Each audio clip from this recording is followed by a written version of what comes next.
So in India, when you got married, they tied Mangal Sutram to you. तो भारत में जब आपकी शादी हुई, आपको मंगल सूत्र पहनाया गया। मंगल सूत्र का मतलब ये एक पवित्र धागा है। अगर इसे सही तरीके से किया जाए, इस धागे को खास तरह से बनाया जाता है। अगर आपको याद ना हो, दरअसल हर साल आपको इस मंगल सूत्र को बदलना होता है। क्या आप जानते हैं? अब ऐसा नहीं होता, क्योंकि अब ये एक सोने की मोटी चेन है। इसे कच्चे सूत के धागे से खास तरह से बनाया जाता था, या ये कच्चे रेशम का धागा होता था।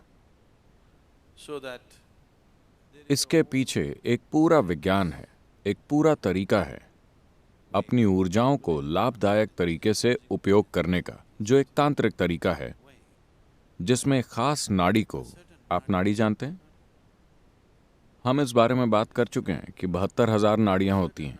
आपके सिस्टम से एक विशेष नाड़ी को लिया जाता है और आपके मंगेतर के सिस्टम से एक खास नाड़ी को लिया जाता है, और इस धागे को खास तरह से तैयार करके आपको बांधा जाता है। now, तो जब आपका शारीरिक संपर्क होता है, तो ये सिर्फ शरीर का मिलन ही नहीं, बल्कि दो लोगों की ऊर्जाएं भी ऐसी हो जाती हैं। अब आप इसे तोड़ नहीं सकते। अगर आप इसे तोड़ते हैं तो आपको दोनों लोगों को गंभीर नुकसान पहुंचाना होगा, उन्हें चीर कर अलग करना होगा। शादियां इसी तरह की जाती थीं। they got them married. बहुत छोटी उम्र में ही उनकी शादी कर दी जाती थी। 8, 9, 11 साल की उम्र में ही उनकी शादी हो जाती थी। लेकिन उन्हें आपस में इस तरह से बांधा जाता था कि उन्हें कहीं और देखने का कभी ख्याल भी नहीं आता था। ऐसा विचार ही कभी नहीं आया। आजकल की सोच को ये बहुत डरावना लग सकता है, लेकिन मैं आपको बताना चाहता हूं कि इस स्थिरता से उन्हें इतनी शक्ति मिलती थी कि वो जीवन में जो करना चाहते थे वो उस पर अपना पूरा ध्यान केंद्रित कर सकते थे, क्योंकि इमोशनल इनसिक्योरिटी जैसी कोई चीज ही नहीं होती थी। भारत में ये नई चीज है।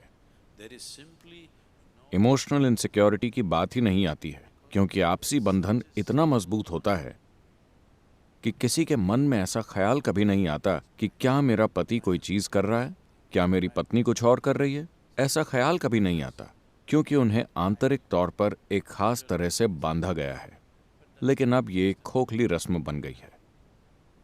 even now, some of the marriages that हाल में मैंने जो शादियां कराई हैं, उसमें हमने उनके साथ यही किया है, और उनके बीच के तालमेल का स्तर जबरदस्त है। आप देख सकते हैं कि दो लोग एक बनकर कैसे काम करते हैं, और ये कितना शक्तिशाली है। दो लोगों का एक प्राणी की तरह काम करना, ये जबरदस्त शक्ति होती है। so तो कहीं ना कहीं हमें लगा कि दो टांगें इतनी स्थिर नहीं होती, 4 टांगें हमेशा ज्यादा स्थिर होती हैं। तो हमने इन दो टांगों को एक साथ बांध दिया। 2 टांगें बहुत। हम साइकिल से कार की तरफ क्यों गए? ये ज्यादा स्थिर है। हालांकि ये ज्यादा जगह घेरती है, ज्यादा महंगी है, ज्यादा प्रदूषण करती है, फिर भी हम साइकिल की जगह कार चुनते हैं, क्योंकि ये ज्यादा स्थिर है। आपको इसे हर समय बैलेंस नहीं करना पड़ता। शादी भी इसीलिए है, वरना आप हर समय संतुलन बनाते रहते हैं। हर समय आप कुछ खोजते रहते हैं। हर समय आप अपने आसपास के लोगों के साथ भावनात्मक रिश्तों को लेकर असुरक्षित महसूस करते हैं। यह आपको उन चीजों पर ज्यादा ध्यान केंद्रित करने नहीं देता जो आप अपने जीवन में कर सकते हैं।